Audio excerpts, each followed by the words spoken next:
Почитувани, добро дојдовте во Вести Плюс. Вечерва во студиото е универзитетскиот професор Иван Анастасовски. Анастасовски, добро дојдовте во Вести Плюс. Јас за почеток, бидејќи ти си како професор сега од оваа дистанција, порано беше пратеник и подпредседател на собранието, меѓутоа сега од универзитетската функција можеш полесно, ако може да се нарече функција, можеш полесно да ги коментираш случувањата. За почеток, 35 години независност, што според тебе беше најголемиот предизвик за нас? Ајде како за почеток благодарам на поканата. Поздрав до вас и до вашите гледачи. Навистина чест се да се учествува во ова. И за мене лично големо за привилегија, ајде така да речем, да имам можност од време на време да ги коментирам состојбите поврзани со нашата држава, со нашето општество, не само на база на тоа што ја некојаш сум бил нешто. Сме биле, завршило и сега сме друго. Јас сум човек кој брзо се преструктурира во општеството. Оти завршила една ера од животот, треба да почне друга, се прилагодувате кон другата ера. Другата ера е како од оваа позиција, кој што рековте вие, како универзитетски професор, човек кој два пати од другата страна, што би се рекло на политиката, да се опите да помогне и на општеството и на политиката како да стигнеме таму каде што веќе од ова вие што рековте 35 години од почетокот на осамостојување на нашата држава сме се определиле да бидеме, а тоа е членка, полноправна членка на Европската унија. Според мене, најголемиот предизвик за овие 35 години е тоа што имаме независна самостојна држава. Ние како македонци. Сите граѓани кои се дел од Македонија. Република Македонија, како сакате. Тоа беше најголем предизвик за нас. И знаете како, кога ќе разговарате некојаш и ќе работите проекти со американците, кога ќе му предложите некој проект, да кажеме како проект, тие секогаш ве прашуваат одржливоста каква ви е. Која е одржливоста на тоа што ние еве веќе 35 години сме независни, во клучните одлуки кои беа, ние дојдовме да бидеме членка на НАТО како безбедносен систем, говорам, дел од алијанса, за која што сепак да бидеме реални се плаќа. Морате да плаќате чланарина. И тоа не е баш ефтино, ајде народски кажано.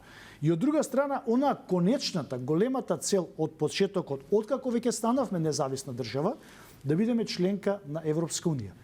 Тука тој предизвик, за жал, нашата држава има најтежак пат. Мораме да кој го одеше, се уште го оди и најверојатно треба да ги изоди. За жал од сите други држави ние имаме најтежак пат. Зошто имаме најтежак пат? Дали е во тоа што ние не можеме за клучните стратешки прашања да обезбедиме домашен консензус, дали тоа ги слабе од друга страна и нашите позиции и ни го отежнува патот? Знаете како, она бити кога ја правам таа некоја собствена анализа, во која позиција е нашата држава, какви се нашите перспективи како држава во иднина и за нашите граѓани, проблемот кај нас е во тие 35 години таа сериозна поларизација или политизација на нашиот политички систем, каде што долги години двете големи политички партии мелеа на некој начин се што не е во нивен интерес. Зборуваш сега за партизацијата. Партизацијата. Да, и сега знаете како, за било која тема, борбата на ВМРО ДПМН и борбата на СДСМ, како двата најголеми мастодони кои биле на политичката сцена кај нас, секогаш била по секоја цена се дојде на власт. И не се битни државните приоритети, битни се партиските, по секоја цена се додворите на избирачите, да ви изберат за да дојдете на власт. Што понатака ќе видиме. И тука, според мене, ова го говорам според мене најотворено, најискрено, настануваат најголемите проблеми кога двете големи партии дури и за најважните прашања, за кои и ние како граѓани сме се определили, референдумот да имаме независна држава, со такво прашање кој што беше, потоа одлуки да бидеме дел од Европска унија, кои секогаш биле поддржувани на сите анкети со висок процент. Да се разбереме, над 70%. Сега дојде во последната 24-25 Евростат мерењето е некаде 52%. Но знаете, падна поддршката. Меѓутоа секогаш тоа над 70%. Заради тоа што граѓаните секогаш имаат очекувања од секоја гарнитура. Потоа се разочаруваат и веруваат дека ако ние станеме во Европска унија се ќе биде подобро. Дали сме денеска далеку од таа Да гледаме перспектива? на работите како ние влеземе во Европска унија, секој биде подобро, е многу погрешно. Да, ние треба да бидеме дел од големото европско семејство, меѓутоа дел се наши собствени задачи кои треба да ги завршиме како држава. Дел и голем дел сме ги завршиле. Еден дел ни се оставени отворени и ние не наоѓаме начин. Судството, еве не идам подалеку. 30 години иста приказка. Невек не е независно, девек и тоа е под притисок на партиите, на политиката, не може да проценува како објективно, туку секојаш е под некој диктат. И затоа сме секојаш сериозно напаѓани за прекумерната јавна администрација, дали нели државна или оваа друга, секогаш сме напаѓани дека е преобемна. За тие некои 3 точки за кои навистина треба да се спроведе сериозни реформи, ние имаме сериозно, да кажеме, во извештаите негодување од страна на Европскиот совет, и пак како да не можеме да го решиме тоа прашање, или не сакаме да ги решиме тие прашања. Дали можеме да го Секогаш дефинираме? администрацијата се зголемува. Дали можеме да го дефинираме прашањето од тој аспект што за сите овие проблеми кои што вие зборувате, има некаква причина. Која е причината? Дали е тоа во една од вашите колумни зборувате дека еден од најголемите предизвици на македонската држава е партизацијата? Тоа значи дали ние на вистинско место имаме вистински луѓе кои што ќе ги покренат овие процеси. Веројатно од една таква перспектива многу поодговорно можеме да зборуваме какви реформи сме направиле, какво судство имаме, зошто ни функционира или не ни функционира системот. Еве, вака, да бидам објективен и искрен и да се повикам на некое мое искуство и некое мое учество во политиката, за да можам да бидам аргументиран. Сериозната партизација на нашиот општествен систем трга со првата влада на Љупчо Георгиевски. Да бидеме реални. Тие до тој степен ја наметна таа партизација, за да вие, ако добро се сеќавате, до оној што ќе одржи хигиената во институциите или било каде, кај што треба да поставите луѓе како политика, мора да бидат од таа политичка групација. Сметате дека до 98-та година колку толку имаше баланс. Првите влади кога доаѓаше независност, има трансферот на кадрите од бивша Југославија до независна Македонија. Ако зборуваме за првата експертска влада, веројатно да, тука имаше надежда. Да. И пазите, тука имаше и сериозност во луѓето кои треба да ги носат одлуките.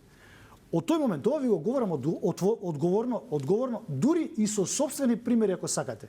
И потоа, кога јас влегов од 2002 година, кога се направи една од најголемите победи на Социјалдемократскиот сојуз после рамковниот договор и кризата од 2001 година, конфликтот што беше, така, тука можеби сето тоа ние го наследивме и дури почнавме на некој начин да го модифицираме.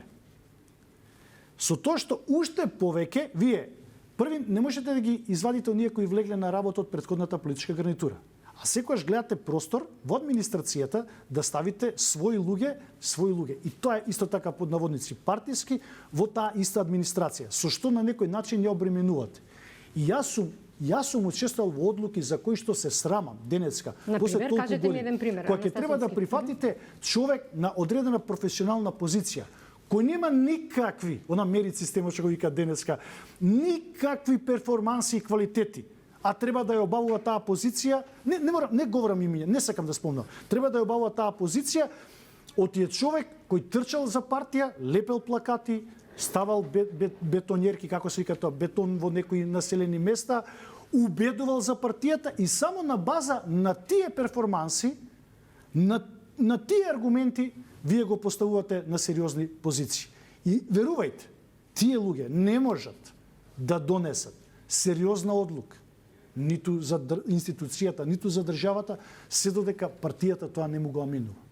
И затоа јас пишувам за оваа проблематика која со години се провејува и никако не можеме да ја промениме. Што е решението? Јас сум размислувал на тоа, она варијанта со Саксо-Бурговски која дојде уставно царот, нели, во Бугарија, кој траеше само 4 години, направи одредени промени во нивното општество и се повлече го снема.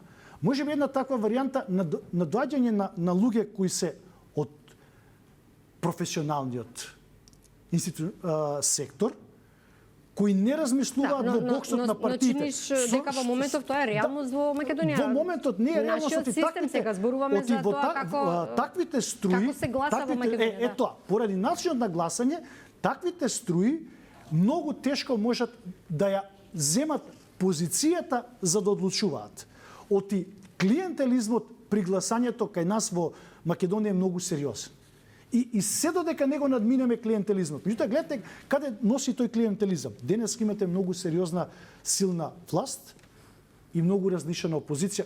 Било кој да се наоѓа во опозициониот дел, кои што не можат да им парираат.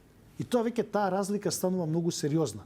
Оти најверојатно луѓето кои не сакат клиенти... Власта нема сериозен коректив од другата страна во опозицијата. Во моментот нема. Ке зборуваме и за опозицијата, меѓутоа сакам да го завршиме сега делот околу со оглед на времето. Деновиве во јавноста наголемо се зборува дека нешто се случува околу зад зависата, дека не знам власта била нетранспарентна, па се правеле напори да се забрза процесот на евроинтеграција. Еден од најголемите проблеми на овој пат е што процесот се билатерализира. Има ли според тебе изгледи во скоро време Македонија да ги почне преговорите и што би можело да се направи во овој меѓу период?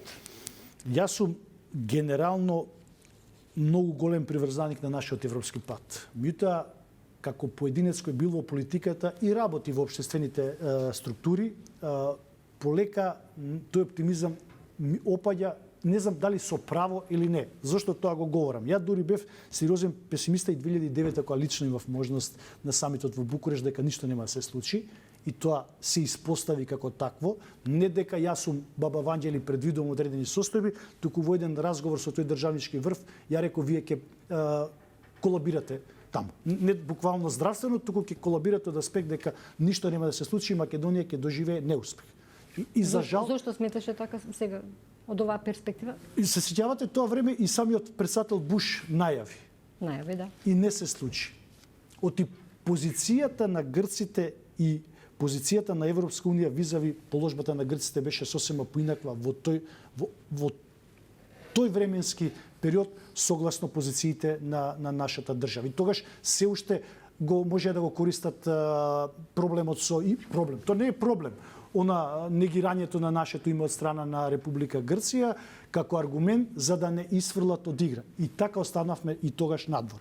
Денеска, кога веќе нели 22 година ние официјално на 19 јули се донесе одлуката од Советот на Европа за да усогласено од сите 27 земји членки за да ги отпочнеме преговорите, се случи тоа на последната комисија да бугарите во таа преговарачка рамка си наметнат одредени своји аргументи кои не беа сите прифатени, беа прифатени оние најлошите условно према позицијата која ја има нашата држава. И за жал тие стана денеска дел од таа преговарачка рамка и за жал такви услови до сега јас се обидував да најдам немала ниту една македонска страна беше во тоа прифатено време од наша страна. И без консензус, пак ќе кажам, еве го проблемот на консензусот и тоа се негираше од опозицијата. Гледате и денеска за одредени состојби, не знам зошто има одредени негирање од опозицијата на тој европски пат. Можеби можноста да изградиме национален консензус, што е тоа што ќе значи наш европски пат, дефинитивно се користи многу вешто и од бугарската дипломатија и тоа го зима како релевантно и Европската унија, дека овие и внатре не можат да изградат сериозен консензус за тоа како ќе биде нивниот пат. И сега условно доаѓа таа пречката со уставните измени, за која што, не знам, пети дали неколку пати децидно сум рекол. Оваа политичка гарнитура нема да направи уставни измени. Тоа е мојот став. Тоа е моето видење. Власта на ВМРО Власта на ВМРО да помене. Си има своји собствени позиции од кои условно не сакаат да отстапат. И секогаш изјавите, дури сметате лично вие дека треба да отстапат од тие национални позиции? Ја еве не говорам, не мора да отстапат од тие национални позиции. Меѓутоа и позициите во моментот на Бугарија, односно притисокот на Европската унија визави Бугарија нема за жал да се промени. Сите пораки кои доаѓаат од европските челници, не говорам од бугарската страна, е дека тоа мора да се заврши. Нашата страна, можеби некогаш, еве според мене, доста патриотска е, така да кажам, делува ставот кога премиерот ќе каже ние нема да правиме никакви уставни измени ако ние не добиеме одредени гаранции од другата страна. Гаранции, ќе повторам, не може да се добие и нема да добиеме. Меѓутоа, она што размислував еви што може да се случи, дали би можело во некој догледен период. Би било добро нашиот министер како што изјави за надворешни работи, за кого искрено го почитувам и ценам, за некоја затворена врата или за завеса да работи на тоа да процесот на некој начин се одблокира. Како ја размислува? Дали би сакала Бугарија да се сложи, да се повлече од тоа барање и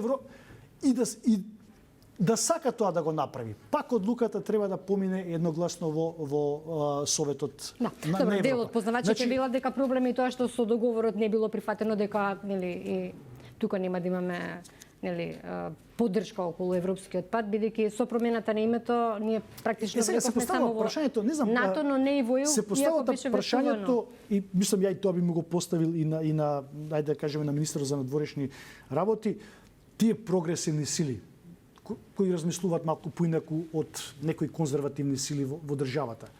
Дали ако тој процес продолжи на тој начин да ние мораме да направиме уставни измени, ќе му дадат широка поддршка на министерот и ќе може да се изгради консензус визави поддржувачите на владеачката гарнитура кои сепак се повеќе во конзервативниот дел, да кажеме. И тука исто така верувам дека и партијата на власт и нивните челници вагаат при носење на една таква одлука. Згоре на тоа, ако се случи, а најверојатно ќе се случи да имаме и некои предвремени избори во брзиот период во првата половина на 28 година, така да калкулациите во тој аспект ќе бидат многу повеќе према избори, отколку некој да влезе во авантура за промена на уставот по барање на бугарскиот диктат. И сега на прашање околу опозицијата, дали сметате дека имаме доволна сериозна политичка понуда од страна на опозицијата? Од она што го кажавте претходно, власта е комотна. Во СДСМ во изминатиот период имавме некакви превирања, реформска платформа се оформи од поранешни, од сегашни некои партиски членови. Можат ли заедно да најдат консензус и каде го гледате проблемот, ако е проблем делувањето на опозицијата? Моje видување е дека од некои личности во опозицијата кои се на битни позиции ги знаме лично, знаме како размислуваат. Моje видување е дека преголемата суетност во тој опозиционен кампус, и не знаете ни кој го дели, таму имате и левица која да кажеме не е идентична со ставот на СДСМ за европската перспектива на државата, да се разбереме. Немаат идентичен став. Тие можеби имаат став поблизок до владеачките гарнитури во тој сегмент. И сега, во тој опозицијски кампус, суетите на личностите доведува до тоа да таа опозиција веќе не може да се организира на тоа ниво да биде конкурентна во одредени ставови, битни ставови на владеачката гарнитура. Згора на се, лидерот на господинот Венко Филипче и од внатрешни видни членови, ја можеби сум симпатизер на таа гарнитура, но не сум слеп поддржувач. Сепак сакам да размислувам надвор од боксот и со и малку повеќе ги разбирате работите, бидејќи сте и поранешен член на поранешен член, дури они се обидоа во еден момент и да ме интегрираат каде што за Филипче, така? Да, каде што беше неуспешно и тоа нема врска. Меѓутоа пак стојам на ставот дека таквата суетност помеѓу одредени ликови таму не може да доведе во близок некој период. Каде таму, да бидеме? Во СДСМ говорам. Ја не говорам за друга опозиција. Не, зборувам на која страна? Да. На страната на реформаторите или на страната на актуелното? Што се подразбира и по тоа реформатори? Нели вие да искочите на некоја тербина и да правите одредена платформа, можам ја да правам платформа. Не е тоа спорно со луѓе кои се мои истомисленици да сакаме да целта е што сакаме да промениме. Сакаме да го промениме општеството, тоа што ја го правам со сопствените ставови, или сакаме да го промениме лидерството во СДСМ. Па сега тие велат сака да зајакнат СДСМ, раководството вели дека тие сака да рушат СДСМ. Да зајакнете нешто со диаметрално различни ставови. Тоа не оди кон зајакнување. Оти и председателот Филипше е многу дециден контра нив, дури и таа група која се собрала како реформска група, најверојатно сака да го детронизира.